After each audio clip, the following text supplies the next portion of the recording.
Command has organized Purvotar Swabhiman Utsav to celebrate the contribution of India's northeastern region in nation building. Amidst this august gathering, we have many eminent speakers who will be sharing their knowledge and experience on matters northeast. May I now request Lieutenant General Rana Pratap Kalita, Uttam Yudh Seva Medal, Ati Vishisht Seva Medal, Sena Medal, Vishisht Seva Medal, General Officer Commanding in Chief Eastern Command for the welcome address.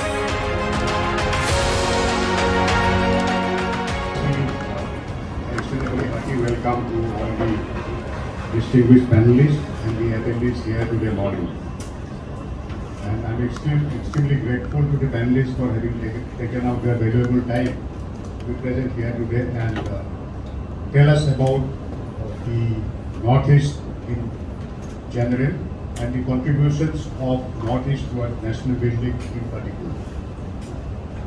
As the celebration of Lachit Barphukan's 400th birth anniversary dawns on us, we remember his leadership in bravery in warding off repeated Mughal attacks on Ahom kingdom.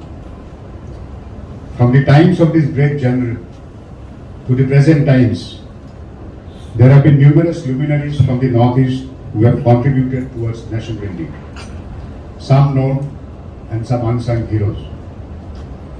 We have organized this event, Purvotar Swabhiman Divas, for 2 days to pay our respect to all these brave sons and daughters of the Northeast as part of Azadi Ka Amrit Mahotsav. Ladies and gentlemen, I welcome Shri Swapan Das Gupta, distinguished journalist and former member of Parliament.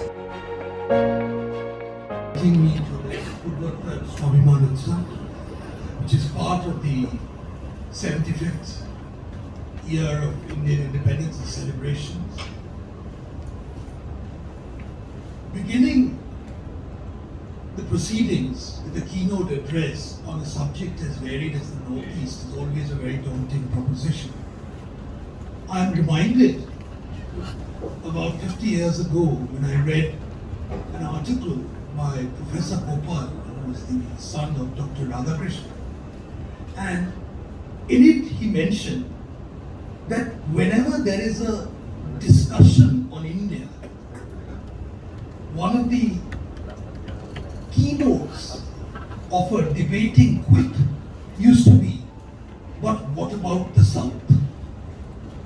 Now today, the use of the word what about the South is rare. What has instead has happened is that occasionally we get people who say, but what about the Northeast? And I think it's this change which carried over for the next 25, 30 years will see a fundamental transformation, and therefore that distinction between the Northeast and the mainstream will, I think, will be totally obliterated. We will now begin with the first session of this panel discussion. The session will be chaired by Shri Basbir Hussain, Editor-in-Chief, Northeast Live. Shri Hussain is a strategic analyst, political commentator and Executive Director of Guwahati-based think tank, Center for Development and Peace Studies. A journalist for more than 3.5 decades, he has held senior editorial positions in many regional and national media organizations. A two-time member of India's National Security Advisory Board, Shri Hussain has authored and edited several books on peace, development and security issues focusing on Northeast India. Ladies and gentlemen, the first speaker of this session is Professor David R. Sinley. Professor David is an academician and former chairman of Union Public Service Commission. The second speaker is Lieutenant General Subroto Saha, Param Vishisht Seva Medal, Uttam Yudh Seva Medal, Yudh Seva Medal, Vishisht Seva Medal and Bar. General Saha retired from the Indian Army in 2017 as Deputy Chief of Army Staff. This panel discussion could not have been better timed. This is happening as the GOC-in-C, the Army Commander, as he said, that this is happening on the eve of the country at the initiative of the Assam government led by Chief Minister Dr. Himanta Biswa Sharma celebrating or getting ready to celebrate the 400th birth anniversary of one of India's iconic military generals, Lachit Borphukan, who, as the head of the Ahom army, managed to defeat the invading Mughals. The Mughal force was highly superior, sent by Aurangzeb to conquer Assam, and he halted and managed to drive back the Mughals. That was in the 17th century. And that battle, that largely naval battle, was fought near where we are sitting today, that is on the banks of the Brahmaputra, around the Saraighat river, around the Saraighat bridge in the Brahmaputra. And perhaps had Lachit Borphukan not defeated the Mughals, perhaps, who knows, the Ahom dynasty may not have continued till 1826, when of course the Treaty of Yandabu and so on, it came under British occupation. So that is the backdrop in which we are discussing or sitting to discuss today. And I've got two very, very distinguished panelists whose introduction has already been given. And the topics which they are going to present is extremely significant. One, the contribution of Northeast's role in India's freedom struggle, or for that matter, in nation building, and role of the army in promoting integration of Northeastern region with the national mainstream. Now, why is I'll just take 2 minutes before I invite the distinguished panelists to present their papers. Why is the Assam government doing this Lachit anniversary celebrations in such a mega scale? I would hazard a guess, perhaps it is because people like icons like Lachit Borphukan have remained buried in the pages of history, confined to Assam. Perhaps there is need for the nation to recognize Lachit Borphukan as a national icon. He's not just an icon of Assam. He was not an Ahom general alone. He managed to defeat the invaders and protect this far eastern corner of Bharat that was in the 17th century.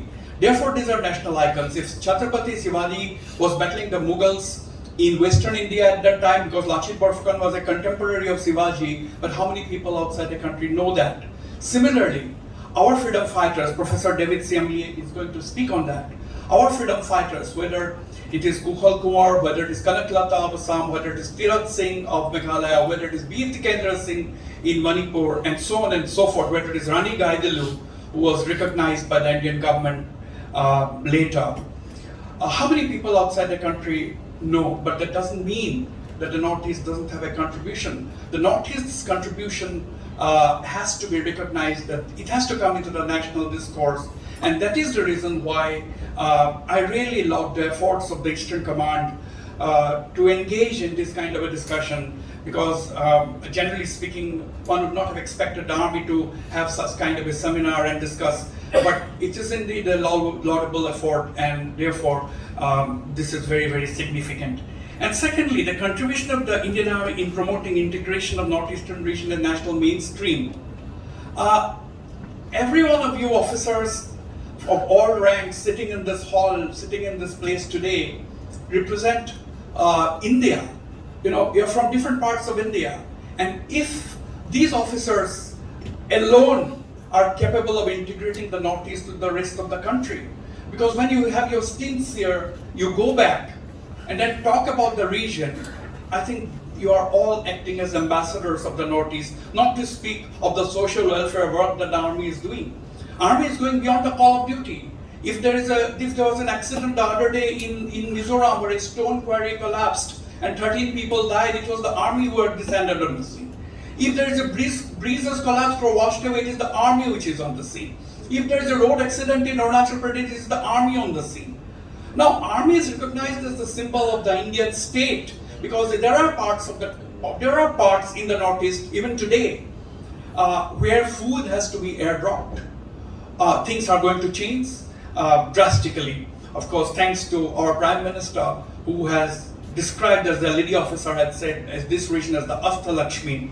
And he has made himself more than 50 trips to the Northeast in the past 8 years, which no Prime Minister had ever done before. And this is something who everyone has to acknowledge. And the amount of money which is flowing, amount of fund availability for infrastructure development in the northeastern region, particularly in the frontier areas, particularly along the border with China, is absolutely significant. And therefore I always say, year 2022 is not 1962. We have a very, very capable and efficient army. We have the technology required. Only thing we need is the support of everybody, including each and every one of these countrymen. With these words, I first of all like to invite Professor David Reed Siamlier to present his paper, Contribution of the Northeastern Region in India's Freedom Struggle.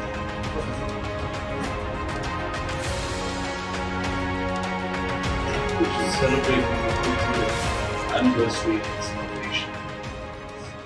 I've been requested to make a presentation today on contribution of Northeast region in India's freedom struggle. For clarity and brevity, I will read my presentation. I will occasionally look at the audience through the night, look at the audience, and I'm so profoundly happy that I've seen so many army officers today. I've never seen so many high-ranking officers in my life. But thank you, Kulay. In Khasi we say Kulay, thank you. And I will start my presentation. The regional perspective. There is a perception that the Northeast did not play much of a role in the freedom struggle. This is reflected in the absence of coverage in general history textbooks of the involvement of the region in the freedom struggle. For instance, the nature, progression, and significance of the revolt of 1857, including its spread into the Northeast, was a matter of serious concern for the company. The revolt of 1857 came to the Northeast 2 months after it spread in other parts of the region because of slow communication. And I say slow communication because we have suffered that slow communication even into our present time, and it has now been repaired. Struggle. I will not make any comments now. We'll sum up after the presentation by Lieutenant General Suratna Saha. General Saha, please. I think amongst the greatest contributions is defending this region for all its complexities. Look at the number of borders and look at the length of the border that this region has. It is no mean task defending it against all these complexities, not to forget the tenuous Siliguri corridor and the chicken's neck, which I'll be talking about in a short while. And some mention has been made of these legacies of the past that we have had to inherit. In terms of the policy of exclusion, the Hill regulation, and so on. Now, navigating through all of this, and then that notion, then the refrain that we keep hearing about, that the people in the hills don't trust the people of the plains, and the people of the plains don't understand the people of the hills. I think we have had enough of this refrain, and the country need not be encumbered by such thought any longer. I think as important as defending India was defining India. I would urge all of you to look at the picture and tell me who is this person in that little round circle. Can anybody help me? Thank you, sir. That's Major Bob Cutting. Major Bob Cutting, ladies and gentlemen, I'm very proud to say, belongs to my regiment. Major Bob Cutting did this action when he was in Assam Rifles, and just for record's sake, Assam Rifles is a paramilitary force under the Ministry of Home. Assam Regiment is a regular infantry regiment of the Indian Army. So Major Bob Cutting, on deputation with the Assam Rifles, led a patrol, and please notice, 3.5 years after independence, we told the people of Tawang that you are a part of India, and the flag was hoisted against over there for the first time on 11th February 1951. I think so. Defining till where is India is as important as defending India, and together both of them tell you how the armed forces have integrated the Northeast with the rest of India. And see how far we have come. As of November 2022, the Northeast witnesses 80% reduction in militancy-related incidents, and 6,000 militants have surrendered. If you look at the map, look at the number of areas from where the Disturbed Areas Act has been removed. This definitely is a cause for celebrating victory. This calls for victory parade, because this is the victory of the armed forces, victory of the people who saw this is the victory of good over evil. And it has not come cheap. If you go by the records of MHA, 1,340 security force personnel, and I'm sure so many more civilians, have lost their lives, have made the supreme sacrifice to reach where we have reached.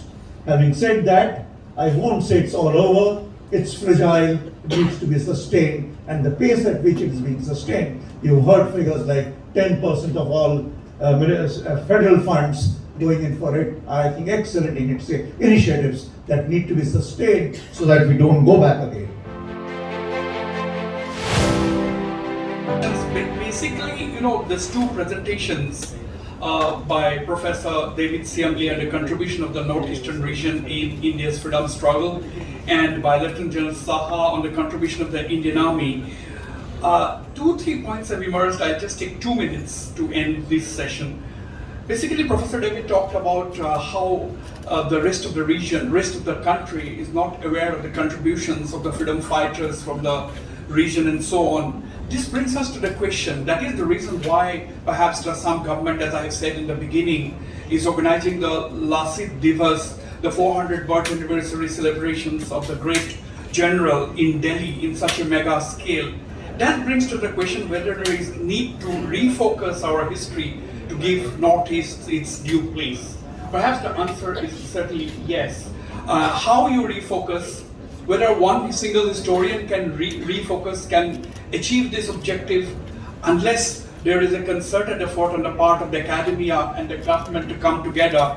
We have the Indian History Congress and so on. We have the Indian History Congress as chapters in the Northeastern region. I think there's that need for the historians, writers, academicians, intellectuals, researchers, the government, political class in the Northeast, perhaps to work together so that our icons, whether they're freedom fighters, whether they're icons in other fields, get their due in the national arena. That is something we need to introspect, and that is something which has come out of the presentation.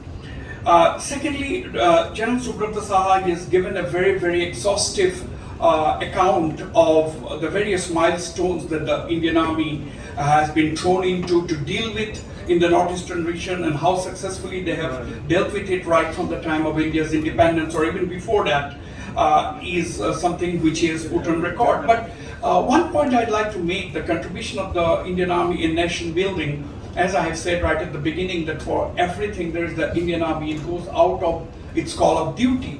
But when, for example, the Indian Army, various units, various formations across the Northeastern region, when the collective group of youths from the Northeast take them out on what they call a Bharat Darshan, I think these are some of the efforts that the Indian Army is doing in the Northeastern region. Not that they are a bunch of hardcore fighters who are out to dominate a situation, but the Indian Army has proved time and again, I have been witnessing in the last nearly 4 decades of being a journalist and watching the situation in the Northeastern region, how the Indian Army has interacted, has been maintaining this interface with the people, and most of them are positive. There was a time during Ops Bajrang when the Indian Army was at that point of time they were in a shell, they were in some kind of a cocoon, they were not interacting with the media, and therefore they were not being able to reach out to the people.